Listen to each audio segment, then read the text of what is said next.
శుభకార్యాలకు పూజార్ల కోసం వెతుకుతున్నారా? పూజారీస్.com లో అతి తక్కువ ధరలకే పూజార్లను ముందే బుక్ చేసుకోండి. వెంటనే కాల్ చేయండి.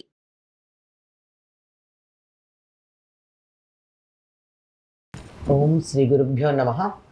శ్రీ మహాగణాధిపతయే నమః. శ్రీమాత్రే నమః. కర్కటే పూర్వఫల్గుణ్యాం తులసీకాననోద్భవాం పాండ్యే విశ్వంభరాం గోదాం వందే శ్రీరంగనాయకీం. నీళాతుంగస్తనగిరితటీ సుప్తముద్బోధ్య కృష్ణం పారార్జం స్వం శృతిశతశిరసిద్ధమధ్యాపయంతి స్వోచ్ఛిష్టాయాం స్రజినిగళితం యా బలాత్కృత్య భుంక్తే గోదా తస్యై నమ ఇదమిదం భూయ ఏవాస్తు భూయః. శ్రీ భూనీలా సమేత గోదా రంగనాథ స్వామినే నమః.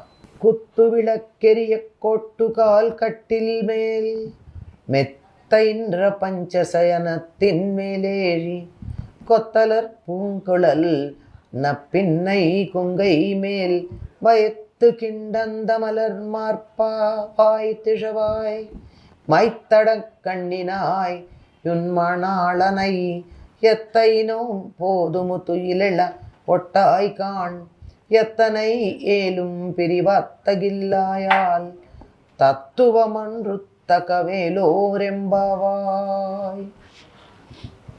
గోదాదేవి చెలులను మేల్కొల్పి తనతో పాటు నందగోపుని భవనానికి బయలుదేరి వెళ్ళిన తరువాత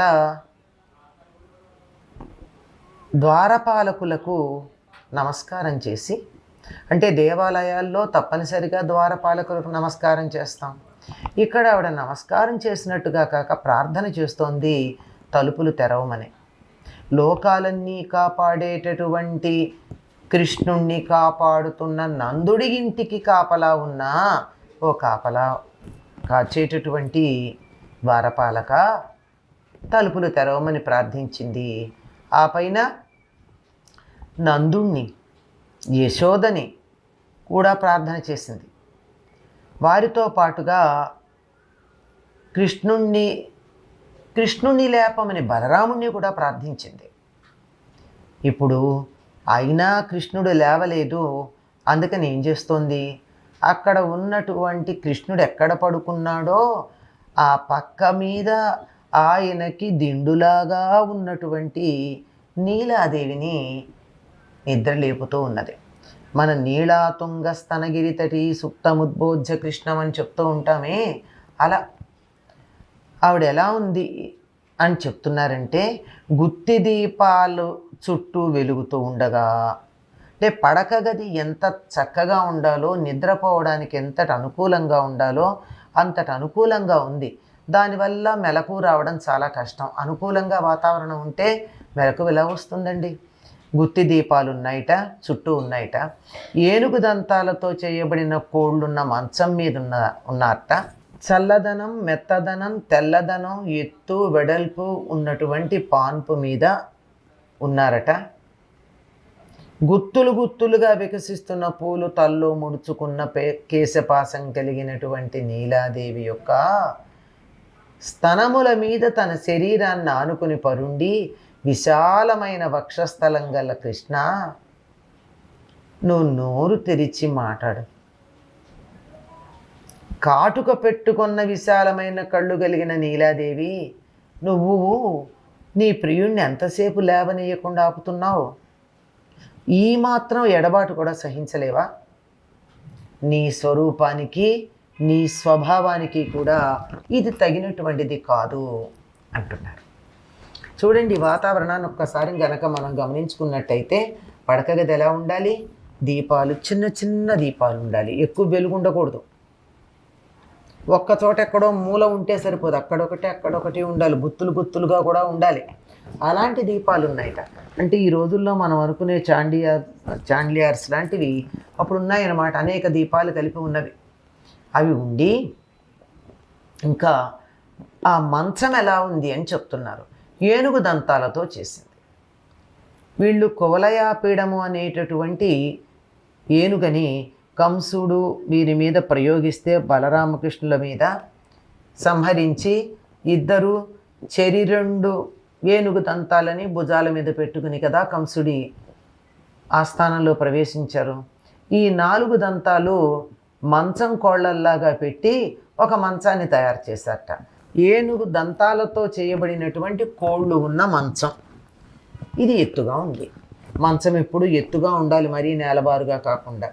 పైగా దాని మీద ఎలా ఉండాలి, పక్క మీద పడుకుంటే చల్లదనం ఉండాలి, మెత్తదనం ఉండాలి, పైగా పక్క తెల్లగా ఉండాలి. అప్పుడు నిద్ర హాయిగా ఉంటుందండి. కాస్త మలినం పడినా కనపడుతుంది తెలుపుదనం మీద. ఆ మంచం ఎత్తుగా ఉంది, విశాలంగా ఉంది. విశాలంగా ఉంటే ఇటు నుంచి అటు దొర్లినా, ఇటు నుంచి ఇటు పక్కకి తిరిగినా ఇబ్బంది కలగకుండా, అయ్యో పడిపోతామేమో అని భయపడకుండా ఉండడానికి వీలుగా అట్లా ఉన్నటువంటి మంచం మీద ఈయన ప్రత్యేకంగా దిండు పెట్టుకోలేదుటండి. ఈయనకి మంచం ఉంది, మంచం చాలా బాగుంది, పక్క చాలా బాగుంది, తెల్లని దుప్పటి ఉంది, మెత్తగా ఉంది, చల్లగా ఉంది, హాయిగా ఉంది, వెడల్పుగా ఉంది. ఆ మంచం మీద ఈయనకి దిండేమిటి, నీలాదేవి యొక్క వక్షస్థలం మాత్రమే ఆయనకి దిండు. ఆ దిండు మీద పడుకుని, అంటే నీలాదేవి యొక్క గుండెల మీద పడుకుని ఉన్నాడు. ఆవిడెలా ఉంది, గుత్తులు గుత్తులుగా ఉన్న పూలు తల్లో అలంకరించుకుంది, కళ్ళకు కాటుకు కూడా పెట్టుకుని ఉంటే. అది ఇక్కడ గోదాదేవికి ఈ చెలులకి ఉన్నటువంటి సమస్య. ఎందుకంటే ఈ వ్రతం పూర్తయి కృష్ణుడు అనుగ్రహం తాము పొందే వరకు తలలో పూలు పెట్టుకోమో కళ్ళకు కాటుకు పెట్టుకోమో అన్నారు కదా. కానీ నీలాదేవి పెట్టుకుంది అంటే ఆవిడ ఈ వ్రతం యొక్క ఫలితాన్ని ఇప్పటికీ అనుభవిస్తూ ఉంది అని. ఎవరు ఈ నీలాదేవి? ఈ నీలాదేవి ఎవరంటే ఒక్కొక్క ప్రాంతంలో ఒక్కొక్క పేరుతో చెప్పుకుంటారండి. ఈవిడ యశోదాదేవికి మేనగోడలు వరుస అవుతుంది. ఆ యశోదాదేవి ఈవిడ నాగ్నజితి అని కూడా అంటారు కొన్ని సంప్రదాయాల్లో. అసలు మనకి చాలా గ్రంథాల్లో నీలాదేవి ప్రత్యేకంగా కనపడదు. ఈవిడ్ని నప్పిన అని కొన్ని సంప్రదాయాల్లో పిలుస్తారు. ఈవిడే రాధ అని ఉత్తర దేశంలో వాళ్ళు అంటారు. పేర్లు వేరుగా ఉన్న యశోదాదేవికి మేనగోడలి వరుస అవుతుంది. ఈవిడ మేనగోడలే గనక యశోదకు ముద్దే. ఆవిడ వచ్చినప్పుడు వీళ్ళింట్లో చనువుగా ఉండను ఉంటుంది. ఆ నీలాదేవి యొక్క గుండెల మీద తల పెట్టుకుని పడుకుని ఉన్నాడట ఈయన. మరి నీలాదేవి కూడా ఆయన్ని కదలనీయటలేదు. ఎందుకంటే ఆవిడ వీరు చేసిన వ్రతం ఏదైతే ఉందో, తల్లో పూలు పెట్టుకోము, ఏదో కంటికి కాటికి పెట్టుకోము, పాలున్నాం నెయ్యున్నాం అని చాలా చెప్పుకున్నారు కదా నియమాలు. అలాంటివన్నీ ఆవిడకి ఏం వర్తించవు. ఎందుకంటే ఆ వ్రత ఫలితం అప్పటికే పొందుంది. ఎలా పొంది ఉందంటే కృష్ణుడు తనకి దగ్గరగానే ఉన్నాడు కనుక బలరాముడు వల్ల కాలేదు, యశోదానందుల వల్ల కాలేదు, ఎక్కడ కృష్ణుడు కదులుతున్నట్టు కనపడలేదు, ఉలకలేదు, పలకలేదు. అందువల్ల గోదాదేవి ఏం చేస్తోంది, నీలాదేవితో కలిసి ఉన్నాడనమాట. ఆవిడ్ని అడుగుదాం లేపమని.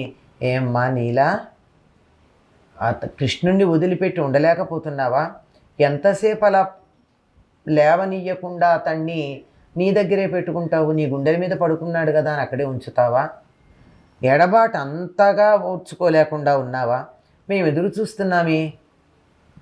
నీ స్వరూపానికి నీ స్వభావానికి తగి ఉండదు. అంటే నీలాదేవి చాలా అందంగా ఉంటుంది.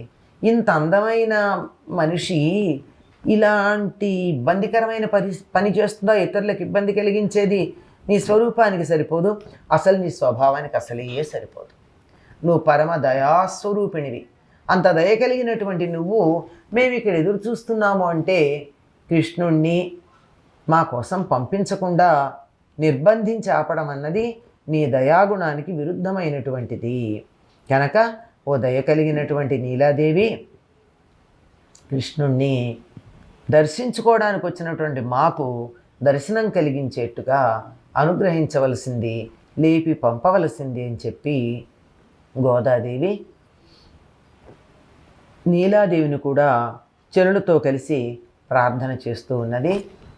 స్వచ్చిష్టమాలికా బంధగంధబంధురజిష్ణవే విష్ణు చిత్తతనూజాయై గోదాయై నిత్యమంగళం. స్వస్తి.